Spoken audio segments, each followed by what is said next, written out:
시간입니다. 우리 교육표어를 같이 한번 외치겠습니다. 주님의 빛 비추며 세상을 섬기는 드림이.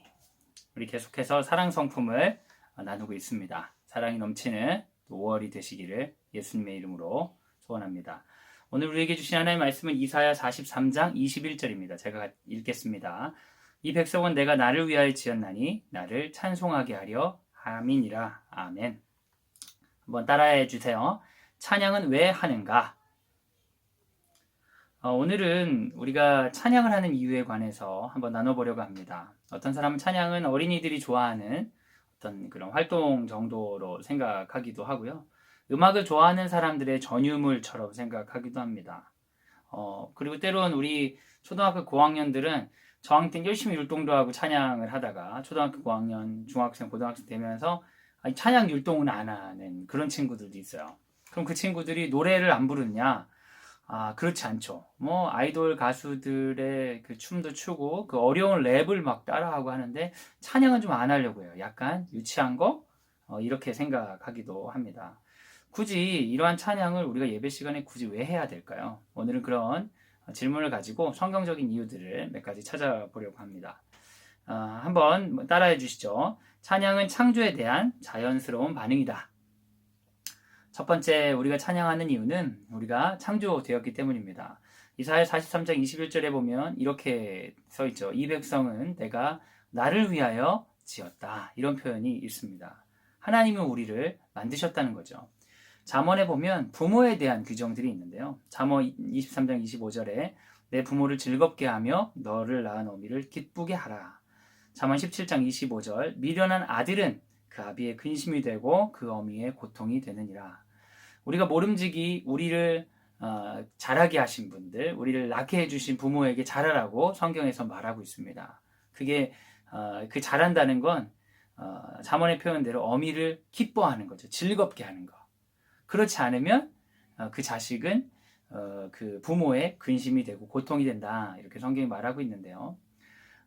심리적으로는 우리가 가장 큰 그 혜택을 받는 시간들, 가장 큰 은혜를 받는 시간들이 어릴 때 부모로부터라고 그럽니다.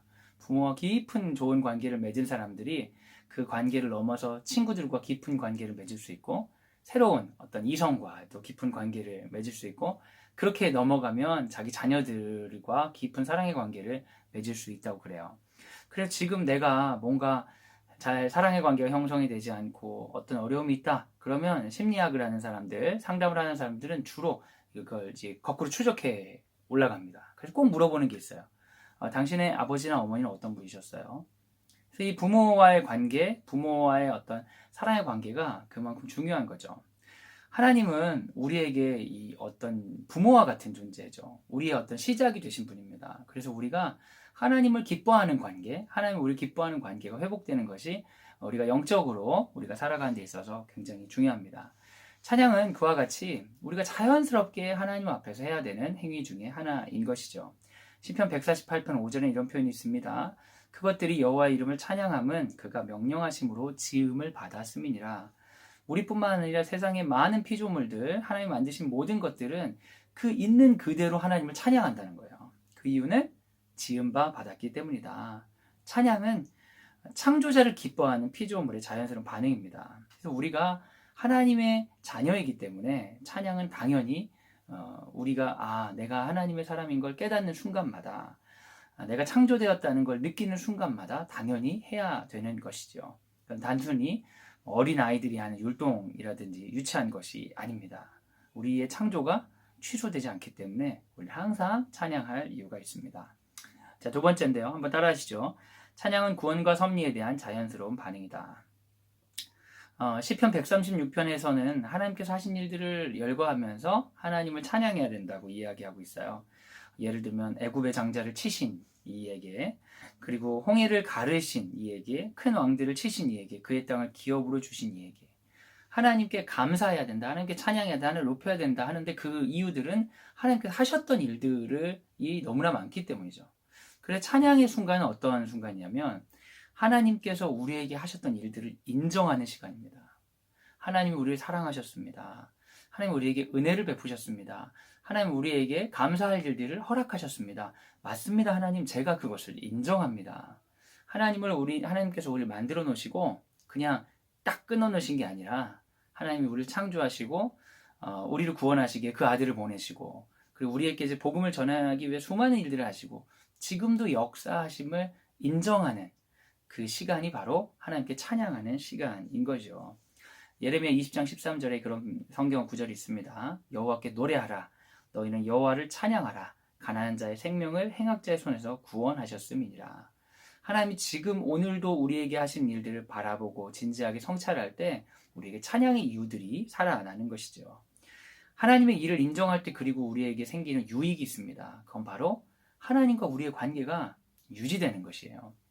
우리는 하나님을 눈으로 보면서 사는 사람들이 아니기 때문에 하나님을 망각합니다. 그래서 언제 하나님께서 해주신 은혜들이 되게 많음에도 불구하고 언제 그랬냐고 이렇게 따지기 쉬운 존재들인데요. 이렇게 찬양하는 순간들, 하나님이 하신 일들을 묵상하고 선포하고 인정하는 순간들이 오히려 우리를 다시 하나님과 어떤 관계 속에 있는 사람들로서 유지시켜 주는 거죠. 그래서 찬양은 호흡이라고 하지 않습니까? 찬양은 영적인 호흡처럼 우리가 끊임없이 쉬지 않고 반복적으로 하는 것이 맞습니다. 마지막 세 번째인데요. 한번 따라해 주시죠. 찬양은 하나님의 백성이 모인 목적이다. 이사야 43장 21절 오늘 본문에는 이렇게 얘기하고 있어요. 이 백성은 내가 나를 위하여 지었나니 나를 찬송하게 하려 함이니라.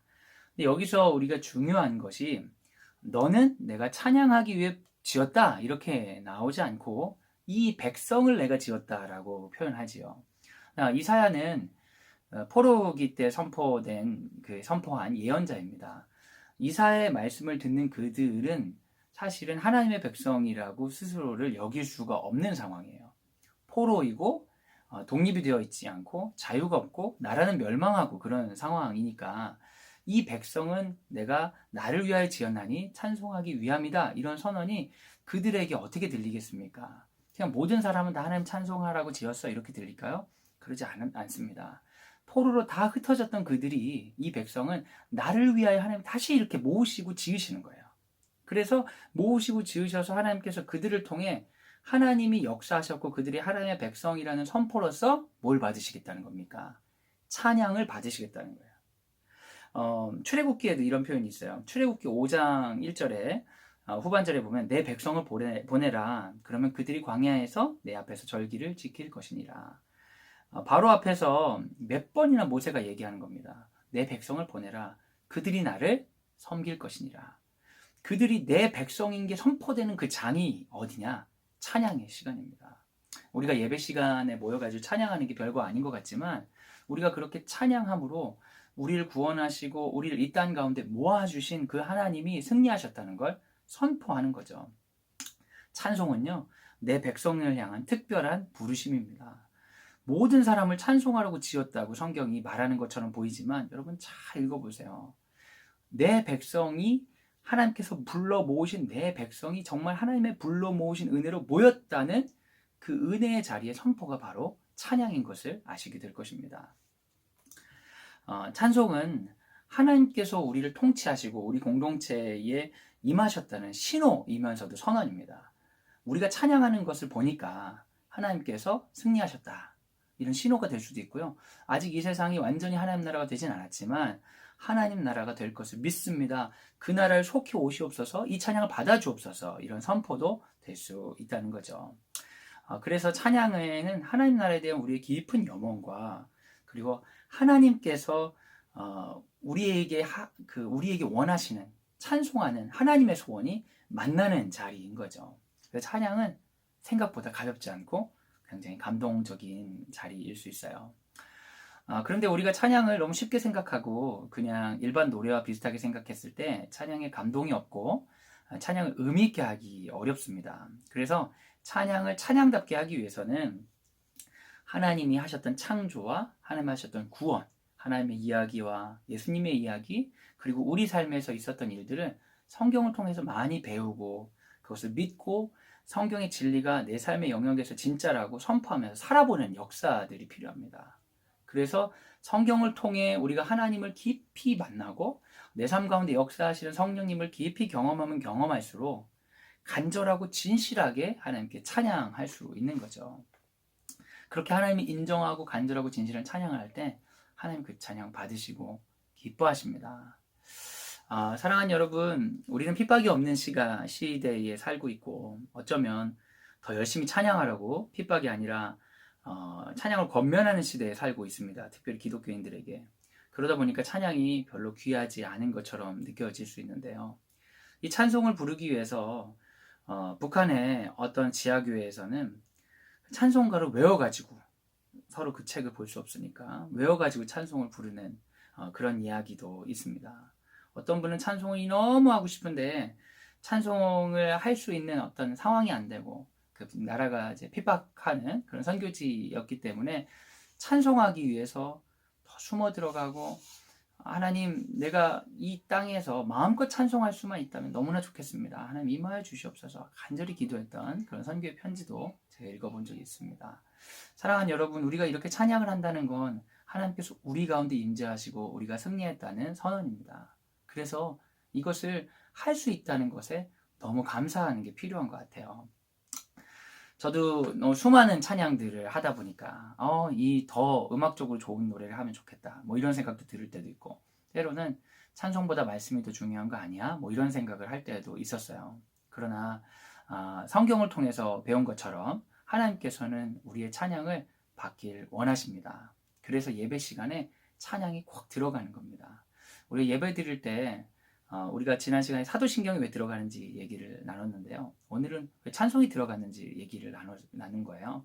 우리 사도신경을 하면서 하나님께 초점을 맞추고 그 하나님을 인정하는 선포로서, 하나님 그렇습니다. 하나님 날 창조하셨습니다. 그렇습니다. 하나님 날 구원하셨습니다. 그렇습니다. 하나님 오늘도 당신이 역사하십니다. 당신이 당신의 백성들에게 원하신 그 소원의 찬양이 이곳에 울려 퍼집니다. 저도 그 하나님의 백성이 되겠습니다. 저도 그 사람입니다. 하나님 저를 도와주시옵소서. 이런 마음으로 찬양하며 우리 공동체가 하나님 앞에서 은혜로 이렇게 성장하고 성숙해 나가기를 소원합니다. 여러분 한 주 동안 잘 지내시고요. 우리가 예배 시간 찬양할 때 집중하고, 아니면 예배 시간 아니더라도 어느 순간이라도 찬양할 수 있는 시간들이 있다면 그것을 구별해서 하나님 앞에서 진심으로 드리면서 하나님께서 주신 그 은혜들을 인정하고 받아들이는 그런 한 주 되시기를 예수님의 이름으로 소원합니다. 안녕.